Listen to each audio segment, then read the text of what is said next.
नमस्कार मित्रांनो, सेवाभाव परिवारमध्ये आपलं स्वागत आहे. आपण उभे आहात SRT शेतीमध्ये.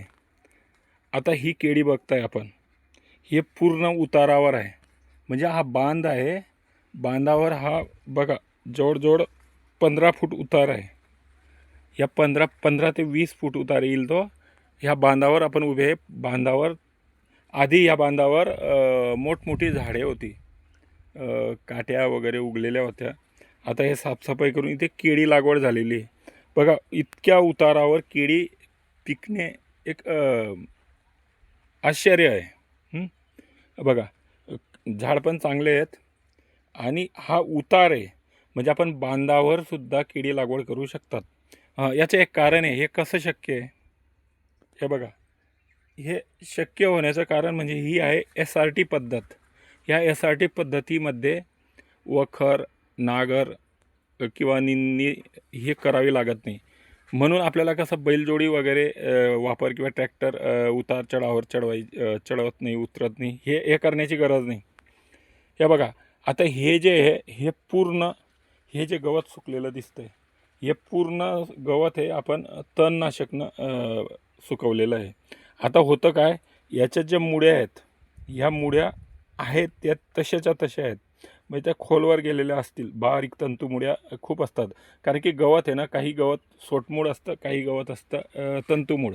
तंतुमूळ म्हणजे जाड्यासारखा असा गुच्छ असतो मुळ्यांचा, आणि सोटमूळ म्हणजे एक मूळ असते, त्याला बाकीचे साईडला शाखा असतात आणि ते खोल गेलेलं असतं जाडमूळ.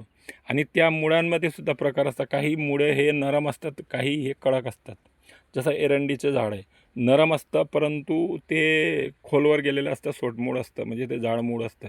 म्हणजे जोपर्यंत ते जाडी आहे तिची, आणि सुकल्याच्या नंतर ते पूर्ण पोकळ करून टाकतं. हे बरोबर. म्हणजे पोकळ झाल्यामुळे काय होणार आहे, आपण जे ड्रीपनं पाणी देतो त्याद्वारे खोलपर्यंत जातं. आणि पोकळ झाल्यामुळे काय होतं, तिथे ऑक्सिजनसुद्धा जातो, आणि जिथे ऑक्सिजन आहे तिथे जीवाणू वाढतात. कारण की ॲरोबिक आणि अनएरोबिक असतात. जे ॲरोबिक आहे त्यांना हवेची आणि ऑक्सिजनची गरज पडते, आणि हे जे जीवाणू आहे हे ऑक्सिजननं जगतात, म्हणून त्याला ऑक्सिजन मिळतं. आणि आपल्या ज्या मुळ्या खोलपर्यंत जातात, ही जी जमीन आहे पूर्ण म्हणजे छलनीसारखं झालेलं आहे, म्हणजे गांडणीसारखं आहे ना, पोकळ करून टाकले या मुळ्यांनी. हे झालं मुळ्यांनी केलं. तेच काम आपले गांडूळ करतात. गांडुळांना काय आहे, सावली लागते, आणि आपलं हे गवत, हे गवताखाली ते लपतात. आणि ते गवताखाली लपल्यामुळे ते काय होतात की तिथे त्याचे घरं असतात, तिथे अंडी असतात, आणि ते खोलवर 10 ते 15 फूट जे जातात आणि परत येतात, जातात परत येतात. म्हणजे ते सुद्धा जागोजागी होल करतात. म्हणजे आपली जमीन पूर्ण पोकळ झाली, भुसभुशीत झाली.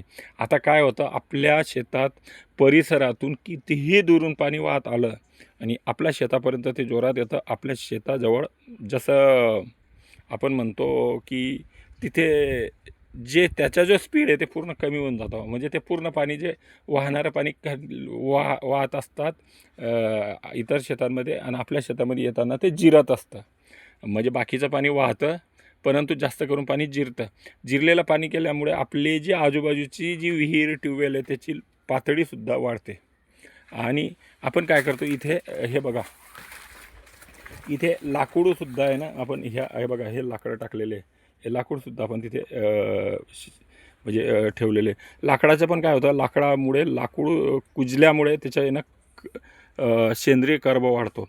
लाकूड म्हणजे आपण आपल्या शेताला लाकूड दिलं पाहिजे. म्हणजे आपल्या शेतात निघालेलं लाकूड आपल्या शेतातच दिलं पाहिजे. आपल्या शेतातून निघालेलं गवत हे आपल्या शेतातच दिलं पाहिजे. म्हणजे आपल्याला हे जे गवतापासून जे खत तयार होतं, म्हणजे आपल्याला बाहेरून शेणखत वगैरे आणायची गरज नाही. शेणखत टाकू नका असं नाही, टाकलं तर चांगलं, परंतु कच्चं शेणखत टाकायचं. कच्चं गवत, पालापाचोळ्याचं जे खत आहे ते टाकायचं. कुजलेलं शेत म्हणजे मेलेलं खत असतं. तर अशा पद्धती आपण काय करू, आता हे थोडंसं इथे आपण पॉज करू आणि बघू. आपण एक आता फरक बघणार आहे. ही आहे SRT, आणि जवळच आपण नॉन SRT ह्या पद्धतीची केळी, म्हणजे पारंपरिक पद्धतीनं जे लागवड केलेली ती केळी पण बघू. आता यात काय झालेलं आहे, ही लागवड आहे आपली 1 सप्टेंबर 2026ची, आणि आपण 1 ऑगस्ट 2026ची, म्हणजे ऑगस्ट महिना आणि सप्टेंबर महिना, म्हणजे 1 महिना अगोदरची जी केळी आहे. तर साहजिक 1 महिना अगोदरची केळी याच्यापेक्षा मोठी पाहिजे. तर आपण काय आहे ते पण बघू. पण तोपर्यंत आपण तिथे जातो, तोपर्यंत आपण मध्ये थोडंसं बघू आपण केळीमध्ये काय झालेलं आहे ते. हे बघा, आपण आता हा उतार उतरतो म्हणजे जवळ आपण 15 फूट उतार हा खाली उतरलो. बघा आता ड्रिपनं पाणी चालू आहे. आता हे जे आहे ना, याला आपण म्हणतो बेड तयार झालेले. हे बघा, आणि बेड आहे, आणि इथे बेडजवळ हे गादी आहेत. गादी म्हणजे गवताची गादी. आता आपण बघा, हे जे आहे ना, हे गवत आहे.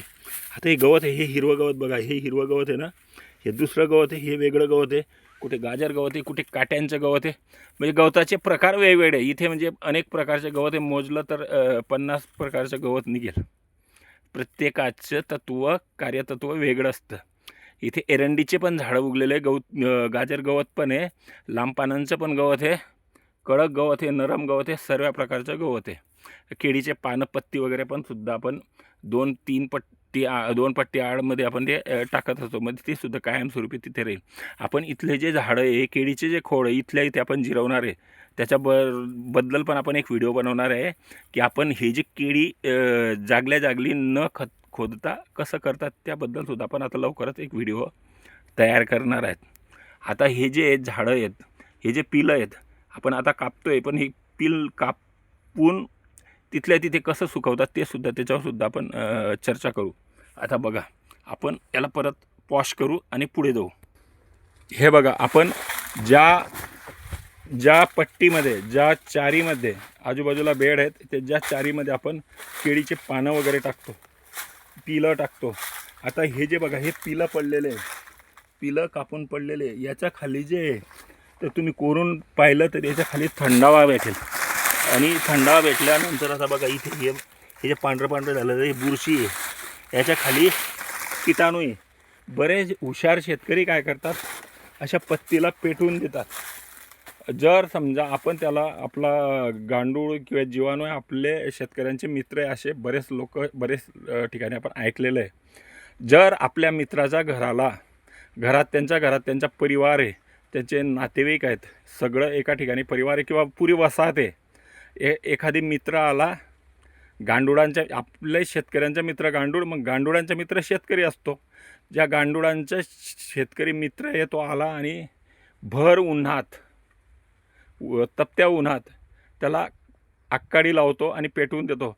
त्यात त्यांचे लहान लहान पिले आहेत, अंडी आहेत, आणि ते स्वतः आहेत. हे सर्व उन्हाच्या टायमाला जमिनीतून काम सोडून सावलीखाली निवाऱ्यासाठी आलेले असतात, आणि त्याला आपण पेटवून देतो. पेटवल्यानंतर पूर्ण मरून जातात. मग आपल्या शेतात जर जीवाणू नसल्या, समजा गांडूळ नसले, तर मग टाका बाहेरून शेण, टाका बाहेरून खत, टाका रासायनिक खतं, टाका जैविक खतं, टाका जीवामृत, टाका गोकृपामृत, अशा वेगवेगळ्या प्रकारचे जैविक टाका. हे टाकावेच लागणार आहे. आणि आपण ते टाकतं जर करायचं असलं तर आपण नेरळ येथील भडसावडे दादा, चंद्रशेखरजी भडसावडे दादा यांचे जे यासाठी पद्धती, हे शिकण्यासाठी पूर्ण महाराष्ट्रात वेगवेगळ्या ठिकाणी शेतीशाळा आहे. जळगाव जिल्ह्यात सुद्धा शेतीशाळा आहे, आणि त्याची तारीख वगैरे जर कधी काय आहे त्याच्याबद्दल सुद्धा मी कमेंट बॉक्समध्ये त्यांचे कॉन्टॅक्ट नंबर पण देऊन देईल. मग ते कुठे असतात, काय असतात, पूर्ण महाराष्ट्रभर शाळा असतात. एक दिवस आपण वेळात वेळ काढून ती यासाठी शाळा अटेंड करणं गरजेचं आहे. एक वेळा ते बघा, कारण की तिथे ना भडसावडे दादांच्या मार्गदर्शनाखाली पूर्ण माहिती दिली जाते. म्हणजे कुठलंही काम करत असताना पूर्ण माहिती घेणं गरजेचं आहे, कारण की अर्धविद्या म्हणजे घातक असतं. त्याच्यासाठी आपण हे जे यासाठीचं पूर्ण नॉलेज घ्यायचं, आणि आपण यासाठी पद्धतीने कुठल्याही प्रकारचे आपण पिकं घेऊ शकतात. आपण आता थोडंसं पॉज करू. हा आहे आपला केळीतून चालण्यासाठी आपण रस्ता बनवलेला आहे. इतर ठिकाणी पानं आपण कापलेले नाही किंवा वाकवलेले नाही. हा रस्ता आहे. रस्ता चालण्यासाठी, म्हणजे आपल्या कपड्यांना लागायला नको पाहिजे म्हणून आपण हा रस्ता दिलेला आहे. आणि इथे चालताना आहे ना, आपल्याला म्हणजे गवत वगैरे नाही आहे इथे, तणनाशकानं ते मारलेलं आहे. त्यामुळे असं कसं साप विंचूत आपल्या शेतात भरपूर भेटतील. मग त्याच्यापासून आपण सुरक्षेसाठी एका रस्त्यानं जातो. हा रस्ता आपला रहदारीचा. आता बघा, हे जे पान आहे अडतं आहे, हे पान आपण असं फक्त वाकून देतो आहे तिथल्या तिथे, म्हणजे जाताना येताना आपल्याला ते अडत नाही. अशा पद्धतीने आपण हा रस्ता केला आहे. म्हणजे आपल्या ट्यूबवेल वगैरेकडे जाण्यासाठी आपण हा रस्ता बनवलेला आहे. हे आपण इथे झटका मशीन लावलेलं आहे. म्हणजे आपल्या शेतामध्ये रानडुकरांचा त्रास आहे किंवा इतर जे मोकळे गाई म्हशी वगैरे चरणारे जे गुरंढोरं आहे हे येतात, कुत्रे येतात, त्यामुळे आपले नड्या वगैरे इकडे तिकडे पसरतात. म्हणून आपण हे झटका मशीन लावलं आहे. आता आपल्या शेतामध्ये कुत्रंसुद्धा येत नाही. आणि आपण हे बघू शकता. आपण हे माझ्या हातात हे रिमोट आहे. आता ए आणि बी दिसतं आहे त्याच्यावर. हे बघा, आपण जवळून बघतो ए आणि बी. आता आपण याला सुरू करतो आहे. आता बघा, ए दाबलं सुरू, बी दाबलं म्हणजे बंद होतं. आता हे बघा, असं कट कट कट कट असा आवाज सुरू झाला आहे आणि आपलं झटका मशीन सुरू झालं आहे. मग इथे आपण बाहेरून कुठला व्यक्ती आतमध्ये जाणार नाही. आपण मधून बाहेर आलो आहे. आपण झटका मशीन ओपन केलं आहे. आपण आता पुढे जाणार आहे. आता बघा, आपण बाहेरून ही केळी बघतो आहे. आपण इथे 5 तार, कुठे कुठे 6 तार लावलेले आपण. हे 5 वायर लावलेली आपण. आणि याला 1 इंची aquaचे पाईप लावलेले, म्हणजे मजबूत असतात, ते वाकत नाही. हे बघा, त्याला सपोर्ट देण्यासाठी सुद्धा आपण भरपूर पाईप लावलेले आहे. म्हणजे कसं ठेवली नाही. जवळजवळ 50 पीस लागलेले, म्हणजे 100 तुकडे आहे. म्हणजे 5-5 फुटाचे तुकडे. कुठे त्याला आपण जॉईन करून जिथे अपूर्ण पडले तिथे तुकडे लावलेले त्याला आणि हे केलेलं आहे. आपण व्यवस्थित केलं, ते फिटिंग व्यवस्थित केलं. तिथे कसर ठेवलेली नाही. इथे गुरं वगैरे बांधतात म्हणून आपण इथे नड्या लावलेल्या आहे. म्हणजे सुरक्षासाठी आपण हे ठेवलं. इथे बैल बांधतात. हे बघा, केळी 1 नंबर बघण्यासारखी आहे. आणि त्याला आपण फक्त एकच डोस दिला आहे, बेसल डोस. आणि नंतर युरिया पोटॅश वगैरे देतो. असं उन्हाळा असल्यामुळे ते पण बंद केलेलं आहे. आपण फक्त याला गोकृपामृत देतो आहे, बनवून आपण सोडतो आहे हे. आणि याच्यात आपण सुरुवातीला आपण खतं टाकलेले होते. आपलं हे टाकलेलं होतं, काठेवाडी लोकांचं जे गाईचं जे शेणखत आहे, कच्चं शेणखत, ते टाकलेलं होतं. अशा पद्धतीनं आहे. आपण हे बघतो आहे, हे बाहेरून बांधावरून बघतो आहे आपण. हे केळी आहे, क्वालिटी आहे. आपण हे शेवटपर्यंत हे बांधावर बघतो आहे आपण, क्वालिटी आहे. आणि हे आहे पश्चिम बाजू, म्हणजे उन्हाची बाजू. उन्हाकडून सुद्धा अशी केळी आहे. म्हणजे आपण याच्यात क्वालिटी दिसते. आणि आपल्या शेतात हे बघा, दुसऱ्याच्या शेतातून बाण फुटलेले आहे.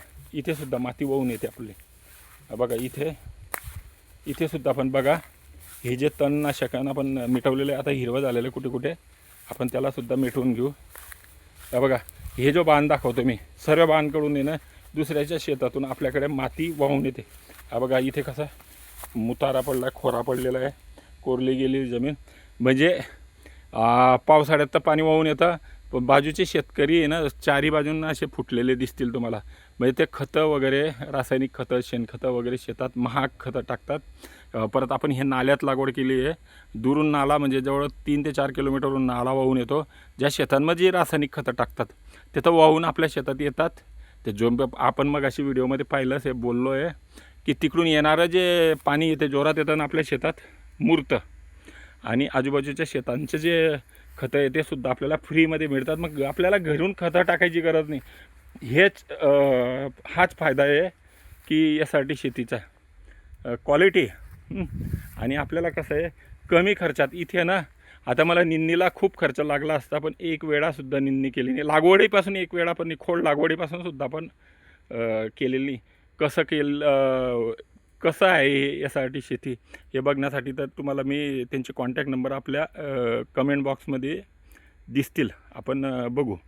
आणि आता आपण शेजारील पारंपरिक केळी लागवड बघू. आपल्यापेक्षा 1 महिना अगोदर केलेली आपली आहे 1 सप्टेंबर 2026ची लागवड आणि 1 ऑगस्ट 2026ची लागवड. 1 महिना अगोदरची लागवड, ते पण बघून घेऊ आपण. हे बघा, हे जे दिसते, ही नाल्यावर आपली जी केळी आहे यासाठी पद्धतीने लावलेली केळी आहे. हे नाल्यातून तोच नाला ह्या वाहत आलेला नाला आहे. आणि बघा, यात नाल्याच्याच पुढचा नाला आहे. हा नाल्यातच लावलेली केळी, ही पारंपरिक पद्धतीची केळी आहे. ही केळी पण बघा, ही आहे आपल्या केळीपेक्षा 1 महिना अगोदरची लागवड केलेली केळी. ही पण कंदापासून, ती पण कंदापासून आहे. आणि आपली आहे बेडवर, ही आहे सपाटीवर. यात निंदण्या केलेल्या आहे वेगवेगळ्या पद्धतीनं, बऱ्याच निंदण्या केलेल्या आहे. आणि याला रासायनिक खतं पण दिलेलं आहे आणि सेंद्रिय खतं, हे पण दिलेलं आहे. आपलं बाहेरून लिक्विडसुद्धा सोडतात. अशा पद्धतीनं हे आहे. आता आपण ही केळी वाईट नाही, चांगली आहे, पण आपली केळी आणि या केळीमध्ये थोडासा फरक आहे. अशा पद्धतीने हे आहे. आता आपण बघू शकता हे पण म्हणजे चांगली केळी आहे, काही वाईट नाही आहे. ही पारंपरिक पद्धत. आपण ठरवू शकता की आपण रासायनिक पद्धत, कारण की खर्च केलेला हे खर्च करून केळी येते आणि आपली विदाऊट खर्चानं केळी येते. आपल्याला कुठलाच खर्च नाही, बैलजोडी लागत नाही, वखर नाही. आता माझ्याकडे जी बैलजोडी आहे पूर्णतः रिकामी आहे, त्याला कुठलंच काम नाही आहे. म्हणजे बैलजोडीला काम नाही, म्हणजे बैलजोडी ठेवायची सुद्धा गरज, फक्त आपल्याला सामान ने-आण करण्यासाठी बैलजोडी लागते. आता बघा आपण ते केळीपर्यंत जाऊन आपलं काम आहे. हे बघा हा नाला आहे, नाल्यात हा मोकळी जागा आहे. ते आपल्या फिनिशिंग पण दिसेल, सॉरी झटका मशीन पण दिसेल. अशा पद्धतीनं हे पपईचं झाड आहे नाल्यात, नाल्याच्या तिकडे आपली हे केळी आहे, यासाठी पद्धतीने. तर आपल्याला हा व्हिडिओ बराच मोठा झालेला आहे. हा व्हिडिओ आपल्याला आवडल्यास आपण लाईक करा, शेअर करा, आपल्याला काय वाटतं व्हिडिओबद्दल कमेंट करा. आणि आपण आपल्या यासाठी शेती शाळेचे नंबर बघण्यासाठी कमेंट जरूर ओपन करा, कारण की आपण कमेंटमध्ये सर्व पूर्ण महाराष्ट्रातील नंबर देतो आहे. आणि ते नंबर बघा, त्यांना कॉल करा, तिथे जाऊन आपण यासाठी शेती अटेंड करा. आणि आपणसुद्धा अर्ध्या शेतात करा सुरुवात, पूर्ण शेतात करा, आपली मर्जी. मी पण केलेलं आहे सुरुवात, बाकी शेताला केलं आहे, आता पुढे आपण पूर्ण शेताला करू. ठीक आहे, धन्यवाद.